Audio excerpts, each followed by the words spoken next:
America के प्रतिष्ठित brown विश्वविद्यालय के आईवी लीग परिसर में रविवार को उस समय अफरा तफरी मच गई जब परीक्षाओं के दौरान अचानक गोलीबारी की घटना सामने आई। इस हमले में 2 लोगों की मौत हो गई जबकि 8 अन्य गंभीर रूप से घायल हो गए।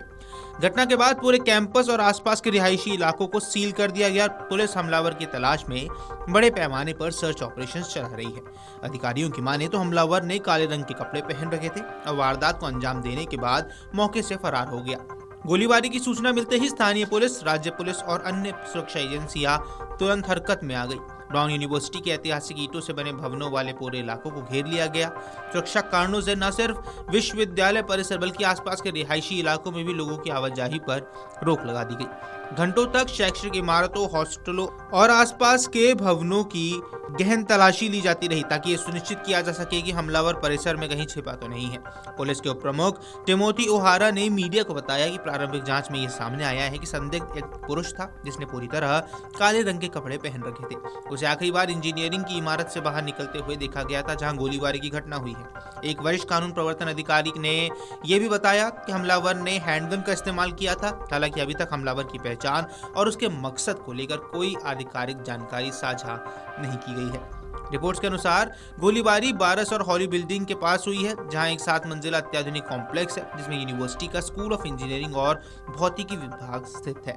ब्राउन यूनिवर्सिटी की वेबसाइट की माने तो इस इमारत में 100 से ज्यादा अत्याधुनिक लेबोरेटरी, दर्जनों क्लासरूम और कई प्रशासनिक कार्यालय हैं। जिस समय ये घटना हुई उस वक्त बिल्डिंग में इंजीनियरिंग डिजाइन की परीक्षाएं चल रही थी। अचानक गोलियों की आवाज सुनते ही छात्र छात्राओं और स्टाफ में भगदड़ मच गई। कई लोग जान बचाने के क्लासरूम और लैब के अंदर ही छिप गए जबकि कुछ ने सुरक्षित स्थानों की ओर भागने की कोशिश की। इस घटना ने एक बार फिर अमेरिका में शैक्षणिक संस्थानों की सुरक्षा और हथियारों की उपलब्धता को लेकर गंभीर सवाल खड़े कर दिए हैं।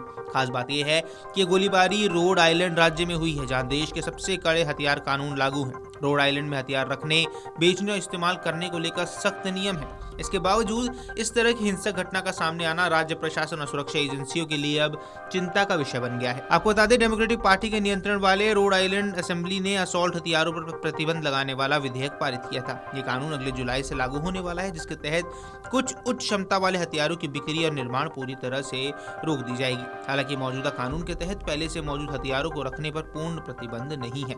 ऐसे में सवाल उठ रहे हैं कि जब राज्य में पहले ही सख्त नियम है तो हमलावर हथियार तक कैसे पहुंच गया। रोड आइलैंड के गवर्नर डैन मैकी ने इस घटना पर गहरा दुख जताते हुए कहा कि जो सोच भी नहीं सकते वो हुआ है। इसी बीच विश्वविद्यालय प्रशासन ने सभी परीक्षा कक्षाएं स्थगित कर दी हैं और छात्रों को सुरक्षित स्थानों पर रहने के निर्देश दिए गए हैं। कई छात्रों और अभिभावकों में इस घटना को लेकर गहरा डर और आक्रोश भी देखा जा रहा है। सोशल मीडिया पर भी लोग विश्वविद्यालय में बढ़ती हिंसा और सुरक्षा व्यवस्था पर अब सवाल खड़े कर रहे हैं। वहीं व्हाइट हाउस की सूत्रों की माने तो राष्ट्रपति डोनाल्ड ट्रंप को भी इस गोलीबारी की घटना की जानकारी दी गई है। संघीय एजेंसियां स्थानीय प्रशासन के संपर्क में है और जरूरत पड़ने पर हर संभव मदद के लिए भी तैयार है। फिलहाल पुलिस की टीमें इलाके में तैनात है। संदिग्ध की तलाश जारी है। जांच पूरी होने के बाद ही स्पष्ट हो पाएगा कि इस हमले के पीछे क्या वजह थी और क्या ये किसी बड़े हमले की साजिश थी। वीडियो डेस्क अमरुजाला.com। अगर आप ये वीडियो YouTube पर देख रहे हैं तो हमारे चैनल को सब्सक्राइब कर बेल आइकन दबाएं और Facebook पर देख रहे हैं तो हमारे पेज को लाइक करें।